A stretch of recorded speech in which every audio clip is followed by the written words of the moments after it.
In William Faulkner's 1929 novel, The Sound and the Fury, the Compson family, once prominent in the South, faces trials and a gradual decline. The story delves into the challenges posed by a changing cultural landscape, as modernity clashes with the values and deep-rooted prejudices of the Old South. The narrative unfolds through the perspectives of the three Compson brothers, Benji, Quentin, and Jason. It revisits crucial events from the family's past and present. Much of the focus centers on their sister, Caddy, who defies traditional morality by asserting her independence and sexuality. The novel's final section is narrated by an omniscient voice closely aligned with Diley, the Compson family's black housekeeper. This shift reflects the changing power dynamics, moving away from the dominance of wealthy white families that once controlled the narrative, and highlights the declining influence of the Compsons. Faulkner, a Nobel laureate, delves into the intricate inner lives and complex histories of characters entangled in the sweeping currents of history. This guide refers to the 1987 Vintage Books edition. Note on names: to avoid confusion regarding character names, this guide consistently uses Benji for Benjamin, initially named Maury, Quentin for the eldest male sibling of the Compson family, Miss Quentin for Caddy's daughter and Quentin's niece, and father for Mr. Jason Compson III, the middle son named Jason. Note on punctuation and spelling: given that the novel often follows the characters' disordered and introspective thought processes, standard punctuation is frequently omitted. Thus, apostrophes, capital letters, commas, periods, and other conventional marks are frequently absent. The Sound and the Fury is divided into 4 sections, each featuring a different narrator, and it chronicles the deteriorating circumstances of the Compson family. The novel explores the significant and often tragic events that have shaped and fractured the family unit. Through the extensive use of stream-of-consciousness narration, the author delves into the memories of the various narrators. Consequently, the story unfolds in a non-linear manner, with specific events recounted and revisited from different characters' perspectives. The narrative begins on April 7, 1928, which marks the 33rd birthday of the youngest Compson sibling, Benji. This section is presented from Benji's recursive and fragmented point of view. Benji suffers from an unspecified mental disability, which severely limits his ability to communicate. However, despite his limitations, Benji possesses a rich inner world, experiencing thoughts, emotions, and understanding beyond what he can express. He shares a special bond with his sister Caddy, whom he idolizes and orbits around like the sun. Caddy serves as his protector, shielding him even from their mother's disdain for Benji's disability, which she considers a punishment and burden. Benji's memories of holidays and outings with Caddy remain vivid, as if they happened only yesterday. Yet, in reality, Caddy has been estranged from the family for reasons that Benji does not fully comprehend. Within Benji's narrative, fragments of recollections surface, including a long-ago Christmas when he waits for Caddy in the cold. He also recalls her wedding, during which he and a servant become intoxicated. However, Benji's experience of the event is muddled by confusion. His memories also encompass snippets of conversations between their parents, interactions between his siblings, particularly heated arguments between Quentin and Caddy, the passing of their grandmother, Damity, and Benji's distress over Caddy's relationships with local boys.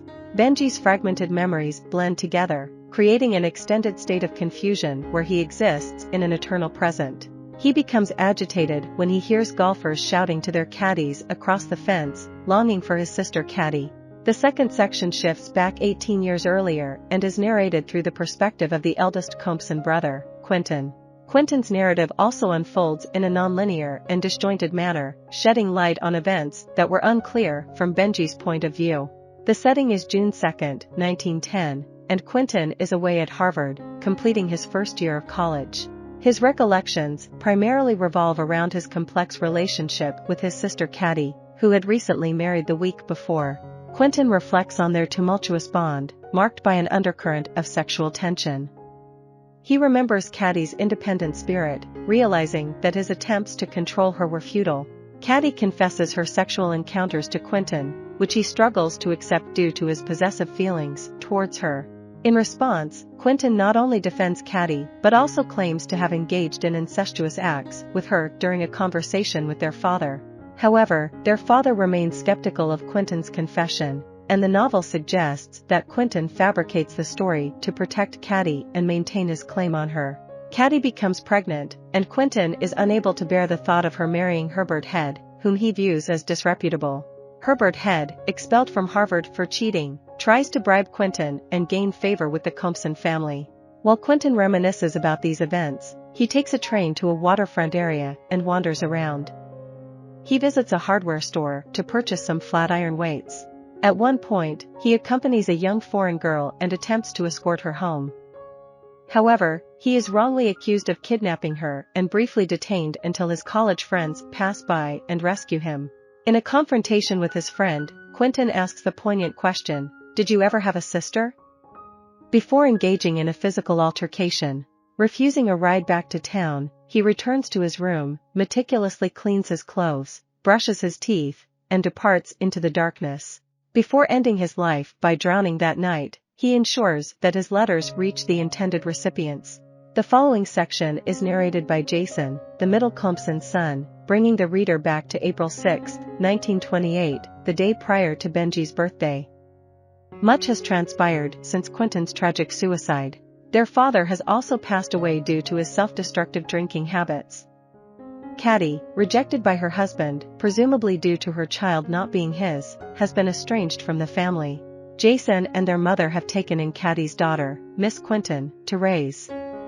However, Jason harbors bitterness and resentment toward these circumstances. Caddy's husband had promised Jason a job at the bank where he worked, but the failed marriage thwarted that opportunity. Consequently, Jason finds himself working at a local hardware store, which he considers beneath his supposed entitlement.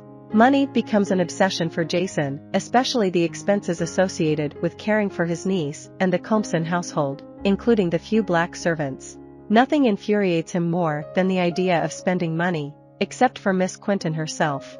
He perceives his niece as a living emblem of everything that has gone awry in his life: lost job prospects, the tarnished reputation of the family, and his own ties to the Compson home. Jason's misogyny and propensity for violence are triggered by Miss Quentin's disobedience. Much to his dismay, she resembles her mother, Caddy, evading school and allegedly engaging in promiscuous behavior. Finally deciding to take matters into his own hands, Jason insists on personally driving Miss Quentin to school, intending to keep a vigilant eye on her and force her to conform to his will. Meanwhile, it is revealed that Jason has been orchestrating a long-standing scheme to swindle his family, particularly Miss Quentin, out of the money Caddy sends for her brother Quentin's care. He forges and fabricates checks, which he then convinces his morally outraged mother to burn, while he secretly keeps the genuine checks for himself. This deceitful practice has enabled him to afford his new car. Later that day, Jason witnesses Miss Quentin walking down the alley with a man wearing a red tie. Assuming she has become involved with one of the traveling show performers in town, he embarks on a pursuit, first on foot and then by car. However, his efforts are continuously foiled. He experiences a flat tire and eventually returns home, exhausted and filled with anger. Miss Quentin arrives home before him and confides in Mother and Diley, the housekeeper, about Jason's relentless chase. Jason vehemently denies the accusation and demands that Miss Quentin join the family for supper. He provokes her to tears, and she runs to her room, crying. Mother locks her inside while Jason finishes smoking a cigar before bedtime. 2 days later, on April 8, 1928, the final section commences. Jason oversleeps, neglects to start the fire, and finds Diley attempting to organize the household before she heads to church. It quickly becomes apparent that Miss Quentin has run away. She is nowhere to be found in her vacant room, and a broken window in Jason's room hints at her escape. Jason discovers that the illicit money he keeps in a safe box in his closet has also been taken. Fuming with rage, he calls the police and demands their immediate assistance in apprehending his niece. He storms out of the house without even having breakfast. Despite the turmoil within the household, Diley prepares Benji for church, and the two of them attend the black church located across town. The congregation is uplifted by an inspirational guest preacher who delivers a stirring message. Upon returning home from church, Jason is still absent, and Diley predicts that he will not be coming back. Unbeknownst to them, Jason is still consumed by his relentless search for Miss Quentin. However, his attempts to seek help from the sheriff are met with indifference, suggesting that Jason's fraudulent activities and unfavorable reputation have preceded him. Undeterred, Jason continues his pursuit alone. Despite facing dangerous situations and reaching a dead end, he eventually gives up, feeling defeated. Exhausted and plagued by a severe headache, he hires a driver to take him back to Jefferson. As Jason enters the town, he notices T.P., one of the family servants, driving Benji towards the cemetery in a carriage. However, T.P. takes a wrong turn, causing Benji to become distressed and cry out in anguish. Filled with embarrassment, Jason hastily exits the car and corrects the carriage's direction. Finally, Benji's distress subsides, and T.P. resumes driving the carriage towards their destination.